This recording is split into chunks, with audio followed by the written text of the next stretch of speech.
حضور فرماتے ہیں کہ جنازہ چاہے وہ مسلمان کا ہو یا غیر مسلم کا ہو، اس کا احترام کا تقاضا یہ ہے کہ کھڑے ہو کر اس کا احترام کیا۔ وہ قبائل جو صدیوں سے ایک دوسرے کی سپرمیسی کے قائل نہیں تھے، کسی کو اپنا بڑا نہیں مان رہے تھے، وہ رسول اللہ صلی اللہ علیہ وسلم کو آتے دیکھتے ہیں، چند دن آپ کے ساتھ گزارتے ہیں اور آپ کو اپنے سربراہ کے طور پر قبول کر لیتے ہیں۔ اور حضور نے فرمایا کہ میں قیامت تک اس معاہدے کا ضامن ہوں۔ مسیحیوں کی عبادت گاہوں کا تحفظ کیا جائے گا، انہیں عبادت گاہوں میں عبادت کی آزادی ہوگی، ان کے جو عبادت کے حوالے سے بڑے لوگ ہوں گے، علماء ہوں گے، ان کے راہب ہوں گے، ان کے پادری ہوں گے، ان کا اکرام کیا جائے گا، ان کے ساتھ کوئی سختی نہیں برتی جائے گی۔ مسیح بیٹیاں جو ہوں گی ان میں سے کسی کو زبردستی کسی مسلمان کے نکاح میں نہیں دیا جائے گا۔ میرے کریم رسول صلی اللہ علیہ وسلم نے فرمایا ظاہراً ان کا نظریہ عقیدہ تم سے مختلف ہے، لیکن یہ انسانوں کی ساری برادری اللہ کا کنبہ ہے۔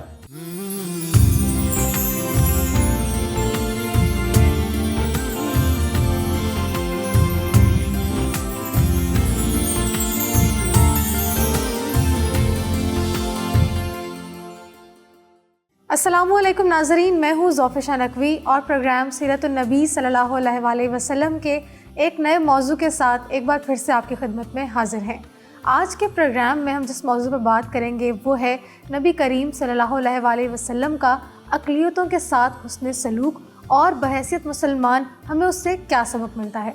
ناظرین، دین اسلام میں حقوق العباد کو بہت اہمیت حاصل ہے، پھر وہ حقوق چاہے دوستوں کے ہوں، رشتہ داروں کے ہوں، ہمسایوں کے ہوں یا پھر اقلیتوں کے ہوں۔ نبی کریم کی سیرت پر اگر ہم غور کریں تو ہمیں ان کی زندگی سے متعدد ایسے واقعات اور ایسے مثالیں ملتی ہیں جن میں انہوں نے اقلیتوں کے حقوق پر زور دیا ہے اور اس کی اہمیت ہمیں واضح کی ہے۔ پروگرام میں ہمیشہ کی طرح ہمارے ساتھ معروف سیرت اسکالر ڈاکٹر طارق شریف زادہ صاحب موجود ہیں جو کہ اس موضوع کے حوالے سے ہماری رہنمائی کریں گے۔ السلام علیکم ڈاکٹر صاحب۔ وعلیکم السلام ورحمۃ اللہ وبرکاتہ۔ ڈاکٹر صاحب، سب سے پہلے تو ہمیں یہ بتائیے گا کہ سیرت کی روشنی میں اقلیتوں کے حقوق کی کیا اہمیت ہے؟ بسم رب محمد کریم علیہ الصلاۃ والتسلیم۔ سب سے پہلے تو یادآوری کا شکریہ، اور آج کا عنوان بھی روزمرہ کی زندگی کے ساتھ اور معاشرے کو پرامن بنانے کے حوالے سے میں سمجھتا ہوں کہ بڑا ہی اہم ہے، اور اس کی اہمیت اور ضرورت ہر زمانے کے اندر ایک جیسی رہتی ہے، اور ہر زمانہ جو ہے اس میں اس کی اہمیت رہی، لیکن شاید عہد حاضر میں جتنا اس کے اوپر کام کرنے کی، بات کرنے کی، اس کے حوالے سے اثر نو اپنے رویوں، اپنے نظریات کو ترتیب دینے کی ضرورت ہے، شاید اس سے پہلے اتنی ضرورت نہیں تھی۔ رسول اللہ صلی اللہ علیہ وسلم کی زندگی کا جب ہم احوال دیکھتے ہیں تو ہمیں یہ اندازہ ہوتا ہے کہ حضور کی پوری زندگی جو ہے وہ اعلیٰ انسانی اقدار کے احیاء کے لیے، ان کی ترویج کے لیے، ان کو معاشرے کے اندر رائج کرنے کے حوالے سے ایک حضور کی قولی تحریک بھی نظر آتی ہے کہ جس میں حضور مکالمے سے تبلیغ کرتے ہوئے نظر آتے ہیں، اور پھر ایک درجہ آگے بڑھتے ہوئے حضور صلی اللہ علیہ وسلم کی زندگی سے ایک عملی پیغام بھی ہمیں ملتا ہے کہ آپ صلی اللہ علیہ وسلم نے نہ صرف اپنی زبان سے انسانوں پر جو حقوق ہیں ان پر رہنمائی عطا فرمائی، بلکہ اپنے عمل سے یہ ثابت کیا کہ یہ وہ سارے فطری حقوق ہیں جو معاشرے کے اندر رہتے ہوئے ادا کیے جا سکتے ہیں، اور ان حقوق کو ادا کرنے اور ان کا احساس کرنے سے معاشرے کو ایک خوشگوار جو ماحول ہے وہ فراہم کیا جا سکتا ہے۔ رسول رحمت کی زندگی کا مزاج دیکھیے نا کہ حضور کا عالم تو یہ ہے کہ حضور کے سامنے سے ایک جنازہ گزرتا ہے، اور جنازہ کس کا ہے؟ کسی عام آدمی کا نہیں ہے، ایک بزرگ یہودی جو ہے اس کا جنازہ ہے۔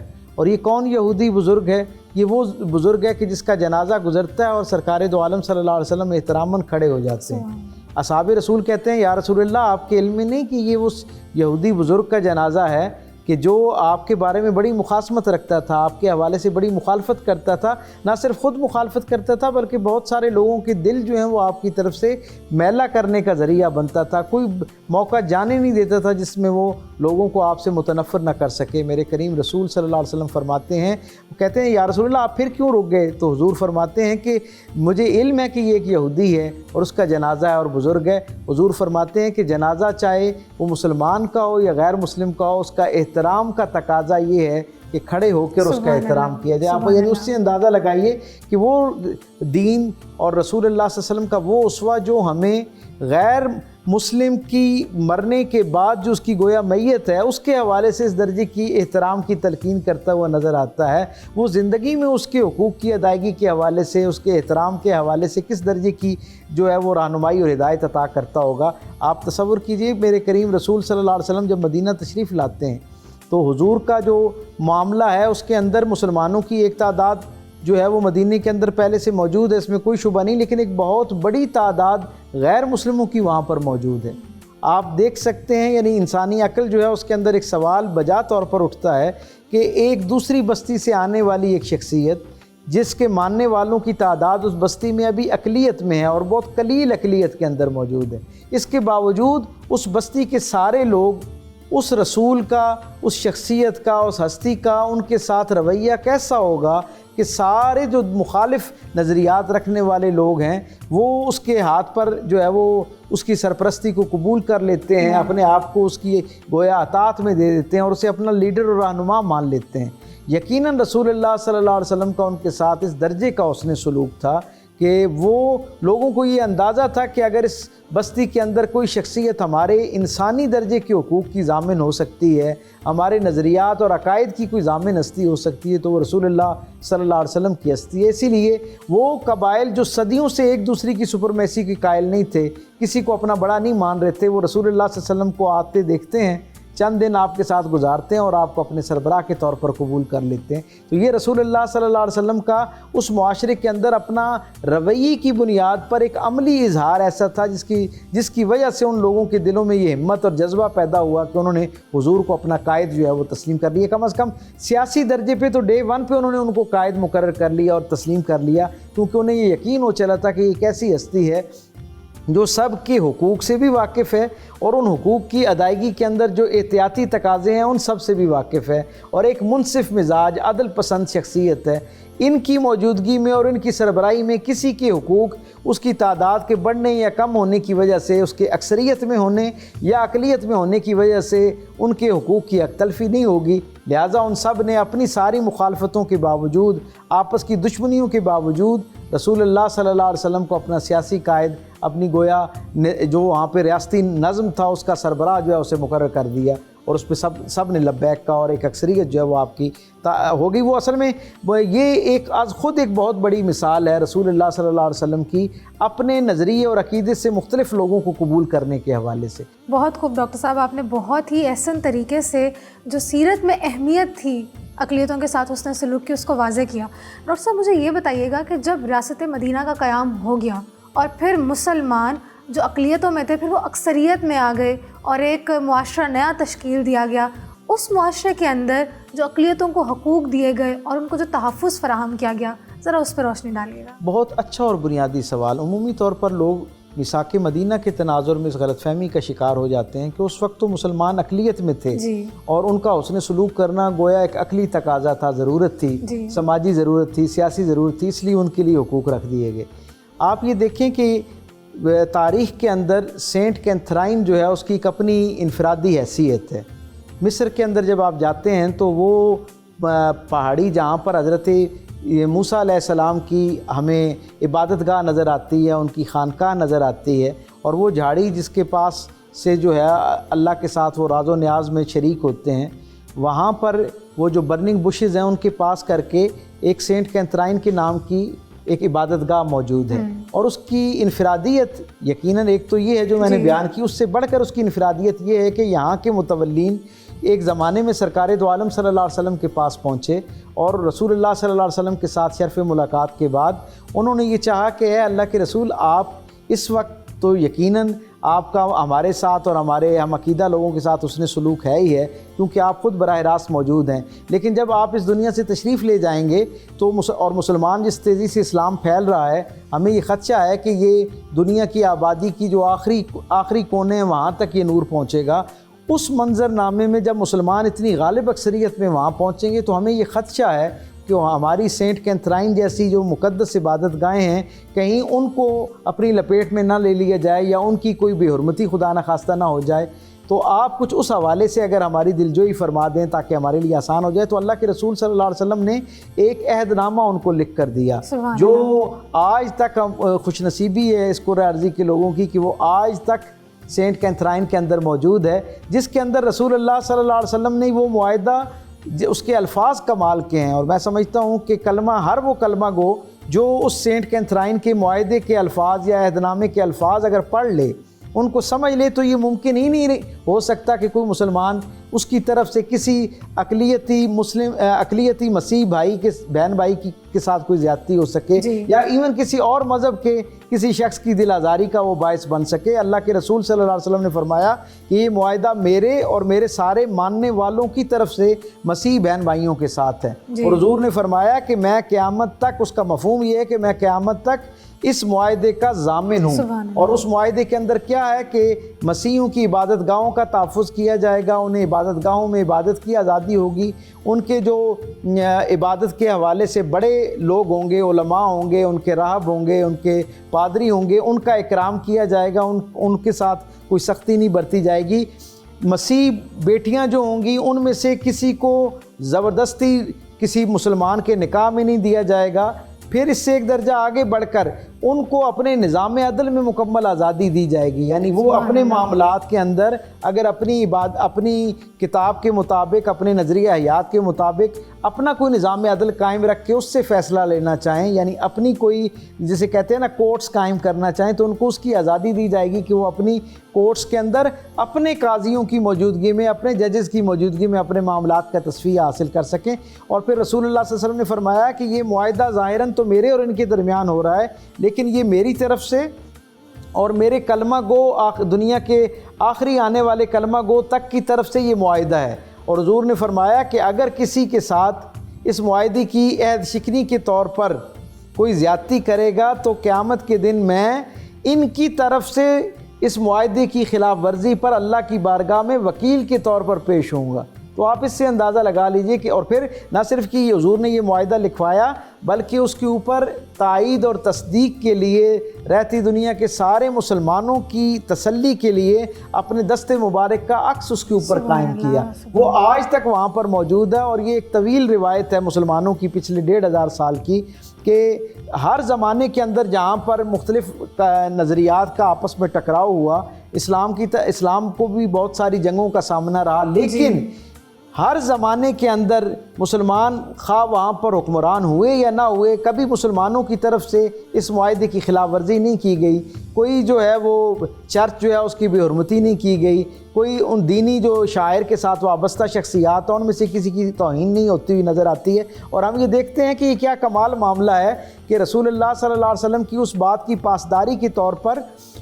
یعنی یہ ایک روایت ہمیں تاریخ میں ملتی ہے، 1516 میں جو پاشا آف مصر تھا، وہ جو مصر کا گورنر تھا، وہ خود گیا اور سال میں ایک مرتبہ جاتا ہے اور وہ وہاں پر اس معاہدے کو جو ہے وہ پڑھتا ہے اور اس کی تصدیق کرتے ہوئے اعلان کرتا ہے۔ اور یہ آج تک روایت وہاں قائم ہے کہ جو مصر میں وہ اس علاقے کا گورنر ہوتا ہے یا بادشاہ ہوتا ہے، وہ ہر سال وہاں پر جاتا ہے اور رسول اللہ صلی اللہ علیہ وسلم کے اس عہد نامے کی زیارت بھی کرتا ہے، اسے پڑھ کر سناتا ہے اور اس پر دوبارہ ان کو تسلی اور تصدیق دیتا ہے۔ تو اسلام جو ہے وہ تو مختلف مذاہب کے ساتھ اس طرح کی رواداری، محبت، تعظیم اور شفقت کا، بھائی چارے کا جو ہے وہ ایک درس دیتا ہے اور اس کا ماحول پیدا کرتا ہے۔ رسول اللہ صلی اللہ علیہ وسلم کی پوری زندگی اس کے اوپر ہمیں گواہی کے طور پہ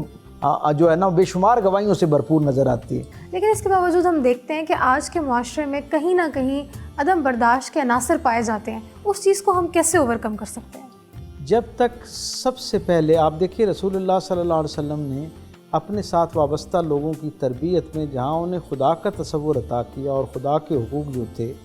بطور معبود اللہ کے اپنے بندوں پر جو حقوق ہیں، جتنا ان کے اوپر آپ نے فوکس کیا، بالکل اسی طرح ہی آپ نے لوگوں کے ذہن میں بطور انسان دوسرے انسان کے جو حقوق ہیں ان کے حوالے سے فوکس کیا اور اس پر ترغیب دلائی، تربیت دی۔ اور جیسے میں نے شروع میں کہا کہ نہ صرف قولی سطح پر تبلیغ کی بلکہ عملی سطح پہ تبلیغ کی، یعنی اپنے عمل سے وہ جو کچھ کہا اسے کر کے دکھایا۔ آپ یہ دیکھیں کہ اس معاشرے کے اندر کیوں اکرام موجود تھا اقلیتوں کا، اپنے نظریات سے ہٹ کے لوگوں کے ساتھ احترام کے ساتھ پیش آنے کا۔ آپ یہ دیکھیں نا کہ جس دن فتح مکہ ہوتی ہے، سرکار دو عالم صلی اللہ علیہ وسلم کو اللہ تعالیٰ نصرت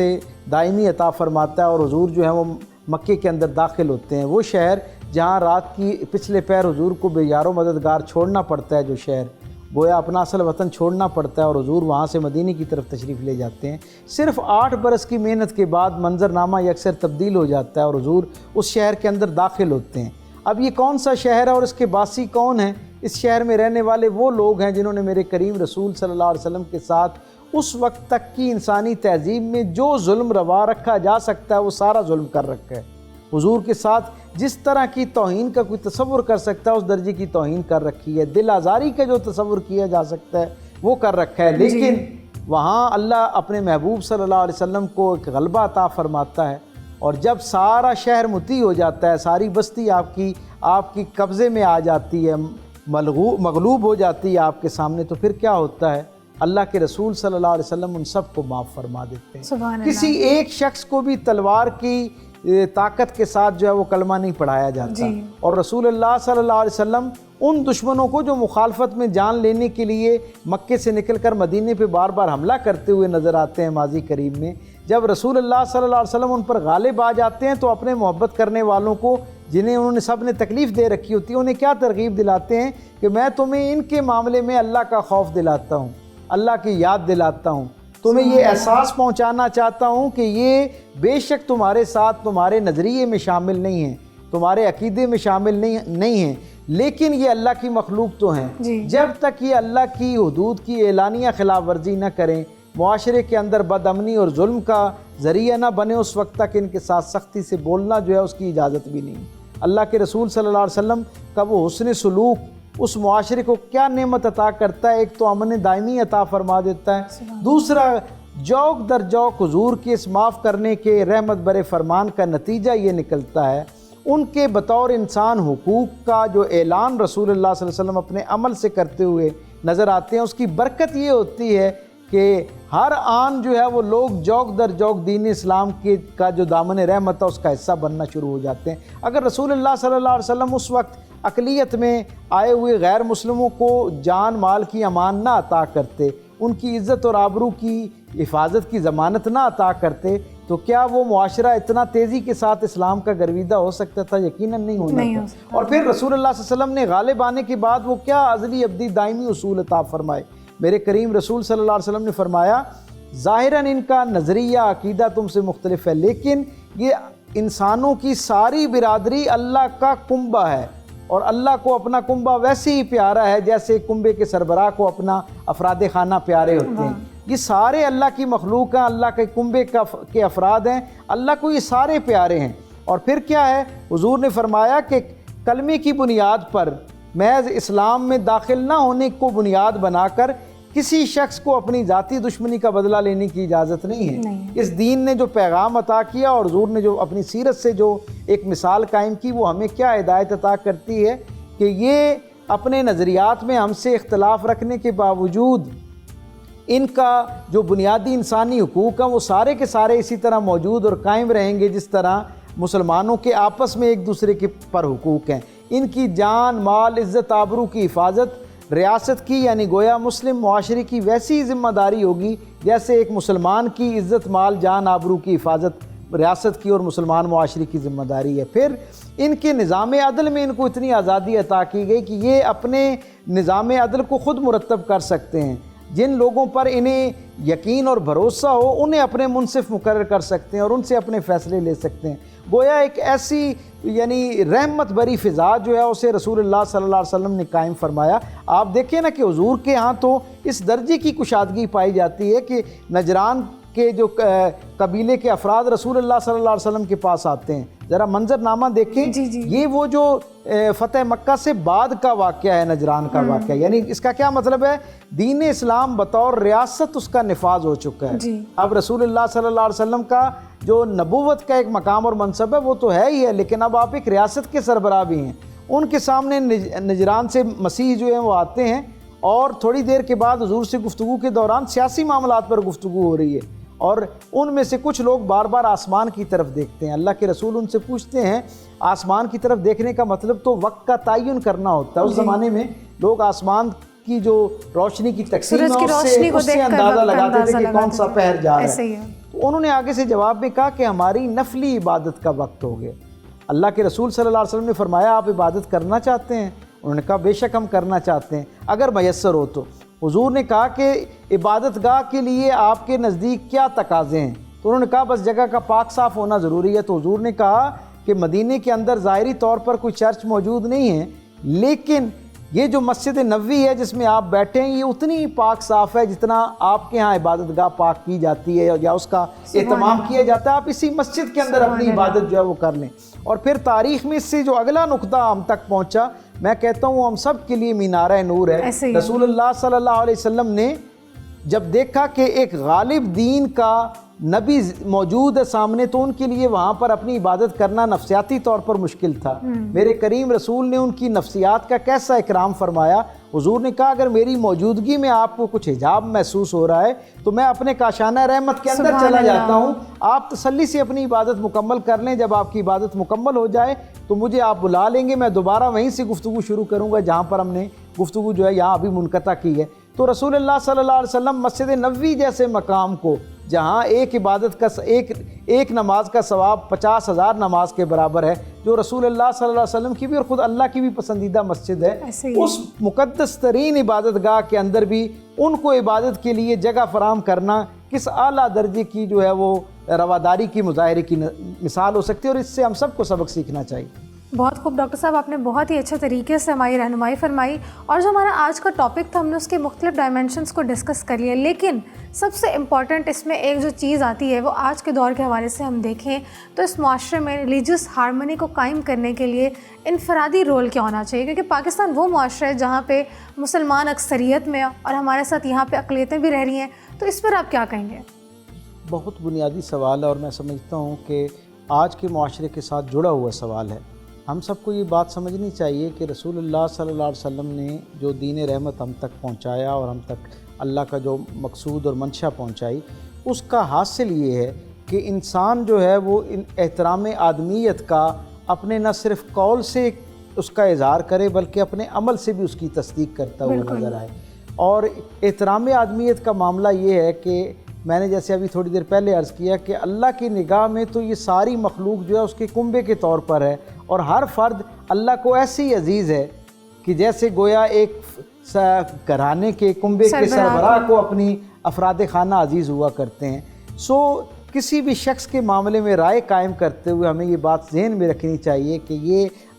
ہمیں کیا علم کہ اللہ کے ہاں اس کا کیا مقام اور منصب ہے، اللہ کی نگاہ میں وہ کتنا پسندیدہ ہے۔ اور پھر یہ جو معاشرے کے اندر اقلیت اور اکثریت ہے، ان کے درمیان احترام آدمیت ہی ایک ایسا جذبہ ہے جو برداشت بھی پیدا کرتا ہے، رواداری بھی پیدا کرتا ہے، اور پھر جب حقوق کے اندر ایک عادلانہ مساوات قائم ہوتی ہے معاشرے کے اندر، سب کو جب یہ احساس یعنی اس کا یقین ہوتا ہے کہ ہمارے بنیادی حقوق جو ہیں ان کی حق تلفی نہیں ہوگی، تو پھر معاشرے کے اندر خود بخود محبتیں پروان چڑھنا شروع ہو جاتی ہیں، کمیونٹیز ایک دوسرے کے قریب آنا شروع ہو جاتی ہیں۔ خود پاکستان دنیا بھر کے اندر اقلیتوں کے ساتھ معاملے میں ایک بہترین مثال کے طور پر پیش کیا جا سکتا ہے۔ میں ہمیشہ یہ کہا کرتا ہوں کہ دنیا میں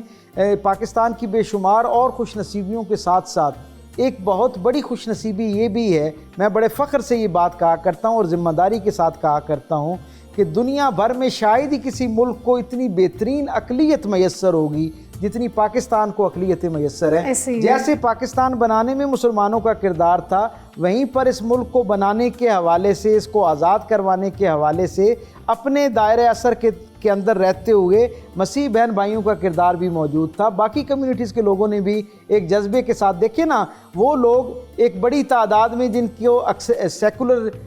جسے کہتے ہیں نا، ایک نعرے کے ذیل میں ریاست کے سرحد کی دوسری طرف بہت ویلکم کیا جا رہا تھا، لیکن انہوں نے اس وقت پاکستان کے قیام کی صورت میں اپنا ووٹ اس طرف ڈال کر اپنا آپ یا اپنی حمایت پاکستان کے ساتھ فراہم کی، وہ جذبہ فراہم کیا۔ وہ پھر نہ صرف قیام پاکستان میں ان کا کردار بے مثال نظر آتا ہے، بلکہ دفاع پاکستان میں بھی ہمیں بے شمار ایسے لوگ نظر آتے ہیں جنہوں نے بالکل اسی طرح جیسے مسلمان پاکستانی افواج کے اندر موجود جو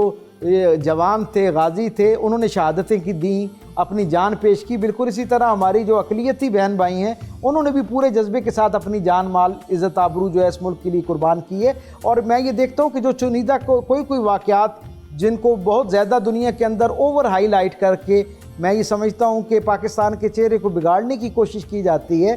جہاں وہ کچھ کمزوریاں نظر آتی ہیں معاشرے کے اندر وہاں پر وہ خوبصورت مثالیں بھی تو دنیا میں پیش کی جانی چاہیے نا. چہرے کا وہ رخ بھی تو دکھایا جانا چاہیے جس کے اندر جہاں کہیں کسی ہماری اقلیت میں موجود بہن بھائی کی یک تلفی ہوتی ہے تو وہاں کتنی بڑی تعداد میں پورا ملک ان کی حمایت میں باہر نکل کے آ جاتا ہے. اور پھر ہمارے ان بہن بھائیوں کو ہزار سلام عقیدت ہماری طرف سے کہ جو وقتی طور پر دکھی ہونے کے باوجود جب انہیں انٹرنیشنل میڈیا گھیرتا ہے اور ان سے سوال کرتا ہے تو وہ کہتے ہیں کہ بھائی یہ ہمارے گھر کے اندر کا معاملہ ہے, ہمیں پاکستان آج بھی اتنا ہی عزیز ہے, اتنا ہی ہمارے لیے محفوظ ہے جتنا ہمارے آباء و اجداد کے لیے محفوظ تھا. ہمارے دل جان عزت آبرو اس ملک کے ساتھ ویسی ہی جڑی ہوئی ہے جیسے کسی ایک مسلمان اکثریتی طبقے کا جو مسلمان ہے اس کی جیسے اس کے ساتھ عزت آبرو جڑی ہوئی ہے. تو یہ ایک خوبصورت گلدستہ ہے. باقی معاشرے کے اندر رویوں کے اعتبار سے ہر زمانے کے اندر گنجائش موجود ہوتی ہے بہتری کی. ہمیں بھی اپنے معاشرے کے اندر اس کے حوالے سے جو ہے